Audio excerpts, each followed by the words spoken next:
Hola, soy el profesor Guillermo Gutiérrez Cuadros del curso de literatura. Hoy día vamos a revisar los ejercicios correspondientes a la semana número 7 del ciclo 2017-2. Bien, comenzamos con el primer ejercicio correspondiente a El Quijote de la Mancha, novela de Miguel de Cervantes Saavedra. Debemos recordar que esta novela se publica en dos partes. Una parte corresponde, se publica en el año 1605, ya en el siglo XVII, es una obra barroca, y la otra parte en 1615. En la primera parte tenemos el título de Las aventuras del ingenioso hidalgo Don Quijote de la Mancha. En la segunda, Las aventuras del ingenioso caballero Don Quijote de la Mancha. En la primera encontramos dos salidas, en la segunda solo una. La primera solo, la segunda acompañado de su escudero Sancho, que es la más extensa. La tercera salida también con Sancho abarca casi toda la extensión de la segunda parte. Esta novela es una novela que sirve para criticar los libros de caballería, como ya ustedes saben, y lo logró porque la parodia, la satiriza. Vamos a revisar este fragmento. Primero hay que leerlo. En esto descubrieron 30 o 40 molinos de viento que hay en aquel campo. Y así como Don Quijote los vio, dijo a su escudero: la aventura va guiando nuestras cosas mejor de lo que acertáramos a desear, porque ves allí, amigo Sancho Panza, donde se descubren 30 o pocos más desaforados gigantes, con quien pienso hacer batalla y quitarles a todos las vidas, con cuyos despojos comenzaremos a enriquecer, que esta es buena guerra, y es gran servicio de Dios quitar tan mala simiente de sobre la faz de la tierra. ¿Qué gigantes?, dijo Sancho Panza. Aquellos que allí ves, respondió su amo, de los brazos largos, que los suelen tener algunos de casi 2 leguas. Mire vuestra merced, respondió Sancho, que aquellos que allí se parecen no son gigantes, sino molinos de viento, y lo que en ellos se parecen brazos son las aspas, que, volteadas del viento, hacen andar la piedra del molino. Respecto al fragmento citado del ingenioso hidalgo Don Quijote de la Mancha, ¿qué tema desarrollado en la novela se puede colegir? Bien, el tema normalmente es una frase nominal, por lo que nosotros debemos asumir que es una frase que corresponde al contenido de la novela que está también en este fragmento. Tenemos que hacer coincidir el contenido de la novela que nosotros conocemos de qué trata con el fragmento de esta pregunta. Vamos a revisar. La quijotización de Sancho Panza es un aspecto que sí aparece en la novela, pero recordemos que eso aparece en la segunda parte. ¿Está bien? La quijotización de Sancho Panza y la sanchificación de Quijote, el intercambio de psicologías, ocurre en la tercera salida, aquí. Entonces, no ocurre en la primera ni en la segunda, sino en la tercera salida. Y no correspondería a este fragmento porque estamos aquí en el episodio de los molinos de viento. El episodio de los molinos de viento corresponde a la primera parte, a la segunda salida. Pragmatismo de Don Quijote. Quijote no es pragmático, se contagia del pragmatismo de Sancho en la segunda parte, pero en la primera, que estamos aquí en la primera, no, Quijote más bien es el símbolo del hombre idealista soñador. Vamos con la tercera opción, limitación en controlar su destino. Eso no aparece en el Quijote ni en el fragmento. Lucha entre la realidad y la idealidad. Muy bien, Sancho ve la realidad, Quijote ve un ideal de vencer a seres extraordinarios como los gigantes que solamente existen pues, en las novelas de caballería. La predestinación es un tema de otra obra que es La vida es sueño. La locura sí es tema de Quijote, pero la predestinación anula la opción. Así que la opción dedo es nuestra clave. Bien, vamos ahora con la segunda. Marque la alternativa que contiene el enunciado correcto sobre el ingenioso hidalgo Don Quijote de la Mancha, de Miguel de Cervantes Saavedra. Bien, vamos a revisar del final al principio. Al final, Don Quijote hace su testamento mientras Sancho recupera la lucidez. Sancho nunca la perdió. Si bien Sancho en la segunda parte se quijotiza, es decir, se contagia de las características de su amo, de ser soñador, tener ideales, que de alguna manera pues mucho menos exagerada de su amo, él no pierde la lucidez para luego recuperarla. Está bien que Quijote hace testamento al final, eso es verdad, pero Sancho no recupera la lucidez porque nunca la pierde, o al menos no del todo. Con la ayuda de Dulcinea, Sancho es hecho gobernador de la ínsula de Barataria. Aparece una Dulcinea falsa en la segunda parte, pero ella no apoya más a Sancho más que a evitar que Quijote lo castigue, ya que Quijote manda a Sancho a buscar a Dulcinea al Toboso, un pueblo. Sancho en su astucia y en su quijotización, que la imaginación le hierve, se le ocurre que una chica pueblerina se haga pasar por Dulcinea y hacerle pensar a Quijote que está viendo una visión y que es la bella mujer que él ama, una mujer idealizada como en las novelas de caballería, las damas. Pero esta chica no ayuda a Sancho a ser gobernador de la ínsula de Barataria. Eso corresponde a los duques, que para burlarse de Quijote y Sancho le nombran gobernador de un pequeño pueblo llamado Barataria. Así que tampoco. En la segunda salida, entonces sería la primera parte, ¿no es cierto? El Quijote es finalmente vencido por Sansón Carrasco. Sansón Carrasco es un joven del pueblo de Quijote que se disfraza de caballero andante para entrar en el juego de Quijote y poder vencerlo y ordenarle volver a su casa. Él es vencido por Sansón Carrasco en la tercera salida, así, no, disfrazado de caballero de los espejos, así que no corresponde aquí. Bueno, también disfrazado de caballero de la Blanca Luna está este señor Sansón Carrasco. Sancho Panza, el escudero, arma a caballero Don Quijote una posada a venta. Eso lo hace el ventero, el dueño de la posada, así que eso es falso. En la primera salida, Don Quijote es molido a palos por unos mercaderes, y cuando está solo, los mercaderes lo muelen a palos. La opción es la A. Bien. Vamos con otro fragmento. En este caso es un fragmento que nos pide encontrar verdadero y falso de enunciados. ¿Cómo dices eso?, respondió Don Quijote. ¿No oyes el relinchar de los caballos, el tocar de los clarines, el ruido de los atambores? No oigo otra cosa, respondió Sancho, sino muchos balidos de ovejas y carneros. Y así era la verdad, porque ya llegaban cerca los dos rebaños. El miedo que tienes, dijo Don Quijote, te hace, Sancho, que ni veas ni oyas a derechas, porque uno de los efectos del miedo es turbar los sentidos. Diole voces Sancho diciéndole, vuélvase, vuestra merced, señor Don Quijote, que voto a Dios que son carneros y ovejas las que va a embestir. Vuélvase, desdichado del padre que me engendró. ¿Qué locura es esta? Mire que no hay gigante ni caballero alguno, ni gatos, ni armas, ni escudos partidos, ni enteros. Este fragmento corresponde pues a un episodio en el que Quijote confunde rebaños con ejércitos y se dispone a luchar. Obviamente está, como en el episodio de los molinos de viento, viendo una visión, y Sancho trata de advertirle de la realidad. Quijote no hace caso. Y al finalmente es abatido por los ovejeros, los cuidadores de las ovejas, que le tiran piedras con ondas hasta que una le impacta en el rostro y lo botan del caballo y queda desmayado en el campo.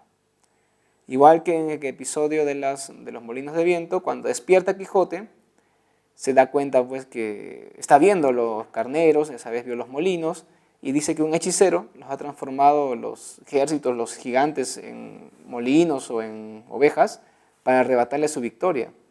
Eso es lo que siempre dice Quijote, y eso es lo que aprovecha Sancho justamente en el episodio de la Dulcinea Encantada, decirle que un hechicero lo ha afectado y por eso no ve a Dulcinea en su apogeo. Bien, vamos a concentrarnos ahora en este fragmento. Con respecto a la verdad o falsedad de los enunciados sobre el fragmento citado del ingenioso hidalgo Don Quijote de la Mancha, marque la alternativa que contiene la secuencia correcta. Se produce el intercambio de psicologías entre Don Quijote y Sancho. Pues eso es incorrecto. Aquí Quijote está totalmente loco y ve alucinaciones, simboliza el ideal, el mundo de lo ficticio prácticamente, y Sancho está viendo la realidad, ve que son rebaños y le advierte con desesperación, pero es inútil, así que esto es falso. Recordemos brevemente que usar la palabra psicología sin P al inicio es válido. La Real aceptan ambas escrituras. Claro que siempre dice que PS implica un uso culto. ¿Está bien? En este caso estamos haciendo un uso menos culto, pero igual aceptado por la Real Academia. La aventura de los rebaños corresponde a la primera salida del héroe. Ese es erróneo. La primera salida es muy limitada y no está con Sancho, como recordamos. Se aprecia la oposición entre las dimensiones del ser y el parecer. Esto es importante. Recuerden que en el Quijote encontramos muchas antinomias, es decir, momentos de contraposición. Eso es típico del estilo barroco. Una de las importantes contraposiciones es el ser y el parecer, lo que parece ser en comparación con lo que es. En este caso, si encontramos que aparenta ser un ejército o dos que están a punto de enfrentarse, pero la verdad es que son rebaños. Entonces sí aparece el tema de la antinomia del ser y el parecer. Sancho comparte la búsqueda de justicia y materialismo de Quijote. Quijote no es materialista y Quijote busca la justicia, pero Sancho busca el interés propio. Así que él no está compartiendo eso. Sancho quiere sacar algún provecho y en este momento no lo va a sacar porque hasta podría morir en esta aventura. Entonces encontramos como respuesta la C. Ok. Vamos ahora con la pregunta número 4. Podemos ver otro fragmento del ingenioso Don Quijote de la Mancha, tomando en cuenta que son dos partes y cada una de ellas es bastante verbosa. Tenemos para presentar 100 fragmentos más en estas preguntas. No hay inconveniente, siempre va a haber fragmentos. Con estos iba ensartando disparates, todos al modo de los que sus libros le habían enseñado, imitando en cuanto podía su lenguaje. Y con esto caminaba tan despacio, y el sol entraba tan apriesa y con tanto ardor, que fuera bastante a derretirle los sesos, si alguno tuviera. Este fragmento, bueno, esta es una descripción del personaje que saben que se llama Alonso Quijano, que se vuelve loco y se hace llamar Quijote de la Mancha. Corresponde al inicio de la novela, cuando está pues describiendo el personaje que se va a volver loco y va a empezar a protagonizar la historia. Entonces, debemos recordar, por otro lado, acá según nuestro enunciado, con respecto al llamado estilo cervantino, esto es muy importante, debemos recordar el lenguaje descriptivo y objetivo del fragmento anterior.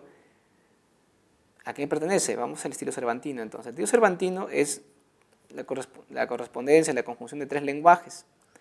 Un lenguaje señorial, elegante, culto, representado por Quijote, que aunque está loco es un hombre muy culto, ha leído mucho, parece un catedrático cuando se expresa. El otro es el lenguaje popular, representado por Sancho, un lenguaje basado en refranes. La sabiduría popular, Sancho es un hombre sencillo, pero que tiene la sabiduría transmitida por generaciones. Y finalmente el lenguaje descriptivo, objetivo, ¿está bien? El lenguaje del narrador de la historia. Es un personaje el que te dice al principio, en un lugar de La Mancha, de cuyo nombre no quiero acordarme, vivía Alonso Quijano, un hidalgo de aldea. Esa voz es la voz que te va contando la historia, excepto cuando le cita diálogos de Sancho o Quijote, o cuando Quijote empieza a explicar algo que dura páginas. Entonces esa voz que leemos allí, ese es el narrador. En este caso, por el estilo descriptivo, y en sí porque no es ni Quijote ni Sancho el que está hablando aquí, es el narrador de la historia. La opción sería D. Bien, ahora tenemos otro aspecto de la literatura del siglo de oro, el teatro. Este teatro del siglo de oro va a pasar por 2 etapas. En la etapa renacentista, en el Renacimiento, es decir, en el teatro del siglo XVII, perdón, el XVI, siglo XV palito. En el teatro del siglo XVI está representado por Félix Lope de Vega, el padre del Teatro Nacional de España. Es un teatro enfocado en el pueblo, los temas son el honor y el amor, lo que le gusta a la gente, y logra una gran calidad literaria con varios de sus textos.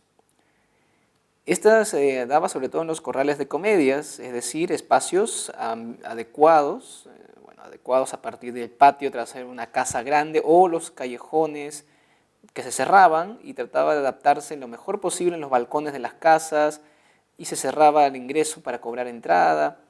Ese era el ambiente popular de este teatro. Este teatro sigue en el siglo XVII, pero en el XVII, ya en el barroco, en la corte de España se desarrolla un teatro cortesano que poco a poco adquiere una gran importancia, tanto por la calidad de sus textos, como también por el gran boato con el cual se realizaba estas representaciones. Allí va a entrar Calderón de la Barca, Pedro Calderón de la Barca, Henao de Barreda y Riaño. Pedro Calderón de la Barca es un autor universal, tenía obras extraordinarias, como por ejemplo La vida es sueño, es una obra inmortal de toda la literatura universal. Entonces, tiene otros temas de esta literatura, este teatro barroco cortesano, temas como por ejemplo la reflexión filosófica, y dado el contexto de la contrarreforma católica, también el tema de la religión, la reflexión religiosa, filosófica es importante.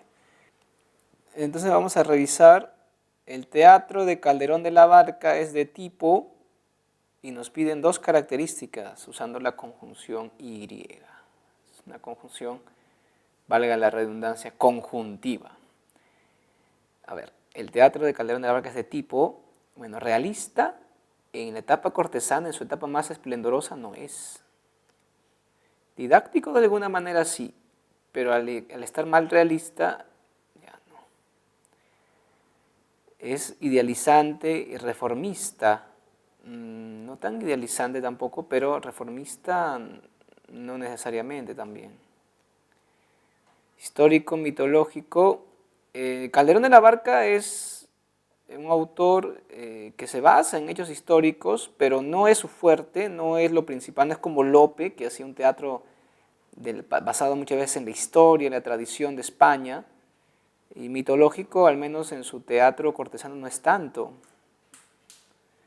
Alegórico cortesano, usaba mucho la alegoría, eso es verdad, y también es cortesano. Metafísico popular no es en su teatro más importante, así que la opción es B, marcamos con B. Bien, ahora recordamos un poco La vida es sueño. Este es un drama filosófico que tiene pues una importancia superlativa. Cuando hablamos de teatro universal, es una de las piezas de teatro más famosas. Calderón de la Barca representa una historia sobre un príncipe polaco que va a ser recluido por su padre desde recién nacido en vista de unos augurios de la astrología. En el contexto de la contrarreforma católica, tenías tú que tener una confianza plena en la Iglesia. Otras formas de conocimiento, como por ejemplo la reforma protestante o la astrología o los hechiceros, etc., toda otra forma de conocimiento era pues convertida en algo perverso, algo negativo. Por eso es que aquí se van contra la astrología, que aparentemente acierta en los resultados, pero que en realidad hace que cometas errores, porque el padre Segismundo lo encierra a Segismundo desde muy pequeño y luego cuando ya es un joven lo lleva a la corte para probar si era verdad el vaticinio, que iba a ser muy malo, iba a matar gente, le iba a humillar, y de verdad se cumple todo esto. El chico se porta muy mal, mata a un cortesano, humilla a su padre, porque está resentido con él por haberlo encerrado. Así que el mensaje es, no le hagas caso a la astrología, porque vas a cometer errores, aunque en realidad esa es la posición de Calderón de la Barca, que era un autor que trataba de pregonar a favor de la contrarreforma, la reforma que estaba haciendo la propia Iglesia Católica para enfrentarse a la reforma del norte de Europa. Entonces, al final, Segismundo es liberado por un grupo de nacionalistas porque no quieren que el duque de Moscovia, un duque ruso, que es sobrino del rey polaco, el rey Basilio, el papa Segismundo, no quieren que el primo Segismundo sea rey porque lo asumen ruso, a pesar de que su madre sea polaca. y lo liberan, y Segismundo liberado vence a su padre en una revuelta civil y se convierte en el heredero al trono. Pero en lugar de encarcelar a su padre, vengarse de él, al final lo perdona. Entonces el padre también se reconcilia con él, lo nombra su heredero oficial, y hay un gran cambio en el final, una reconciliación padre e hijo. Bien, recordando entonces esta obra, tenemos aquí un fragmento. Recordemos que Segismundo hace los monólogos más famosos de la obra. Segismundo hace los monólogos, por ejemplo, cuando está al principio en las dudas de saber por qué motivo él está encarcelado. Él hace un largo monólogo sobre la libertad y su importancia. En el segundo monólogo, después de que despierta en la celda, él ha soñado, según él, que estuvo en la corte. Entonces, reflexiona sobre la realidad y la irrealidad de la vida. Ahí Segismundo llega a decir, ¿qué es la vida? Un frenesí. ¿Qué es la vida? Una ilusión, una sombra, una ficción. Y el mayor bien es pequeño, que toda la vida es sueño y los sueños, sueños son. Bien, esa parte es muy bonita y filosófica. Revisemos ahora lo que nos pide la pregunta 6. También de este fragmento. A reinar fortuna vamos, no me despiertes si duermo, y si es verdad no me duermas, mas sea verdad o sueño, obrar bien es lo que importa, si fuera verdad por serlo, si no por ganar amigos, para cuando despertemos. Bien, entonces estamos en este fragmento cuando Segismundo decide cambiar su actitud, ya no actuar como resentido, ya no actuar de manera salvaje. Él dice, si estoy durmiendo y me porto bien en mi sueño, bueno, ganaré amigos, ¿no? Y por si acaso no vaya a ser que esté despierto, me porto bien ahora porque si me duermo y vuelvo a despertar, todos sigan siendo mis amigos, no vaya a ser que cambie, me equivoco como antes, que me porté mal en mi sueño cuando estuve en el palacio y al final volví a la celda y parece que hice algo mal, ¿no? Entonces, por las dudas, no porque él está seguro de que en el momento en que lo liberan, los soldados le dicen, señor, usted es nuestro príncipe, y él dice, ¿qué? ¿Soy príncipe otra vez? Pero no se supone que ese era en mi sueño, ¿no? Porque él estaba durmiendo cuando estaba en palacio. Entonces él decide mejor portarse bien en donde esté, de manera que no tenga problemas cuando vuelva a despertar o cuando se vuelva a dormir. En realidad es una actitud, digamos, previsoria, pero no porque tenga una seguridad. Una característica importante de este personaje y del barroco es la duda, la incertidumbre sobre la realidad. Ese tema es muy interesante, aparece también en Descartes, en autor contemporáneo a Calderón de la Barca, en la filosofía cartesiana, el discurso del método. Descartes lo dice de otra manera, ¿no? O sea, pienso, luego existo. Él tiene la duda de que existimos o no. Calderón lo hace en la literatura, en el teatro, de una manera mucho más estética, pero también su duda es la misma. O sea, existo aquí, estoy en la realidad, ¿cuándo voy a despertar de verdad? Esa es la idea, ¿está bien? Y Segismundo representa esa idea barroca de manera, pues, poética. Bien, de acuerdo al fragmento anterior de La vida es sueño de Calderón de la Barca, marque la afirmación correcta. Tenemos 5 opciones, vamos a revisarlas de la A a la E. Gracias a la fortuna, el hijo de Basilio sabe que el reinar es pura ficción. Bueno, el hijo de Basilio es Segismundo, y sí, efectivamente Segismundo hay que estar expresándose aquí. El reinar es pura ficción. Bueno, la fortuna no es mencionada como la culpable, se le cita como decir, fortuna, acompáñame, no que la fortuna le está explicando algo, así que no es. Segismundo se da cuenta de que vive en un sueño, por ello desea reinar. No, Segismundo no está seguro, está soñando, está despierto, igual sigue en duda. Segismundo, al ser despertado por segunda vez, planifica su venganza. No, ha decidido no portarse mal. El príncipe, Segismundo es el príncipe, recuerden que es hijo del rey Basilio de Polonia, quien duda de la realidad, eso es verdad, está dudando, estoy soñando, estoy en la realidad, no estoy seguro, pretende comportarse adecuadamente y lo hace muy bien, así que esta es la opción. La verdad o el sueño son impedimentos para obrar de manera idónea y justa. No, porque él decide que portarse bien ante la duda es lo mejor, así que no hay impedimento para ser idóneo y justo. La opción es D. Vamos con nuestra penúltima pregunta, ¿eso verdadero y falso de la vida es sueño? En esta tragedia, el rey Basilio ha dispuesto que su hijo crezca lejos de la corte. Bueno, a esta pregunta, a este tipo de enunciado le llamamos la pregunta de distraídos, porque tú vas a decir inmediatamente que sí, crees en una torre alejada de la corte. El problema es que no es tragedia. Ya ven, una palabrita cambia todo. Este es un drama filosófico. Entonces, al ser un drama filosófico, no es tragedia. Está bien, hubiera sido ahí en esta novela, en este cuento, y algunos hubieran caído más rápido todavía. Con esa tragedia todavía puedes dudar, porque es una obra de teatro, ¿no? Y es muy triste, pero no, tragedia es otro tipo de texto, este es un drama. Y lo dice bien claro el libro de la Prey, también en clase lo hemos visto. El duque de Moscovia llega a Polonia para ser el sucesor del rey Segismundo.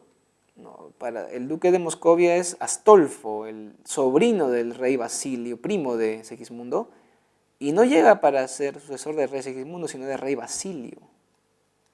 Finalmente no le llega a suceder ni al rey Basilio ni a Segismundo, así que queda como duque de Moscovia nomás.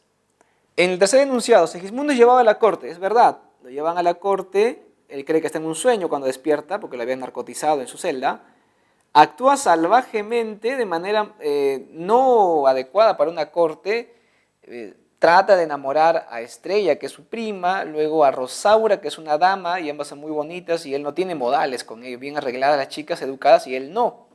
Intenta matar a su ayo, ¿está bien? Es decir, al hombre que lo ha cuidado, que se llama Clotaldo, y luego insulta a su padre rey, lo insulta, lo humilla, pero al que intenta matar, y dije, te voy a ahorcar con mis manos, esa Clotaldo lo odia porque nunca le ha dejado salir de la prisión, de su mazmorra. En cambio, el rey lo insulta más que tratar de matarlo, así que esta sería falsa. Insulta a su padre, eso es verdad, pero no lo quiere matar. El pueblo se subleva puesto que no desea que Astolfo herede el trono polaco. El pueblo se subleva, muy bien, el pueblo se subleva a favor de Segismundo, puesto que no desea que Astolfo herede, eso es verdad.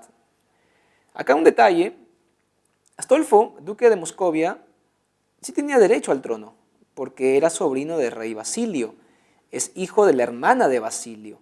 Basilio hizo que la hermana se case con el duque de Moscovia, un duque que tiene su ducado en la frontera con Polonia, es decir, un duque ruso. Me aseguro que el duque ruso sea mi cuñado y de esa manera evito que Rusia sea un rival importante. Ahora el sobrino es rey, duque, así que mi sobrino es el duque de Moscovia, no me preocupo de que me ataque, ¿verdad? Porque siempre había esta pugna entre Polonia y Rusia.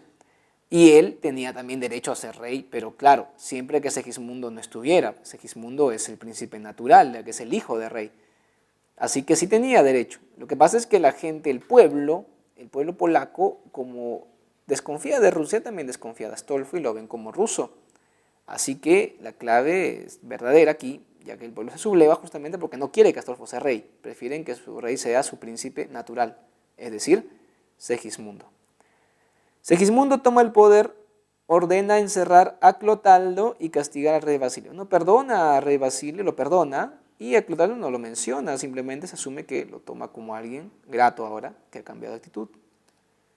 Así que no castiga al rey Basilio, lo perdona más bien.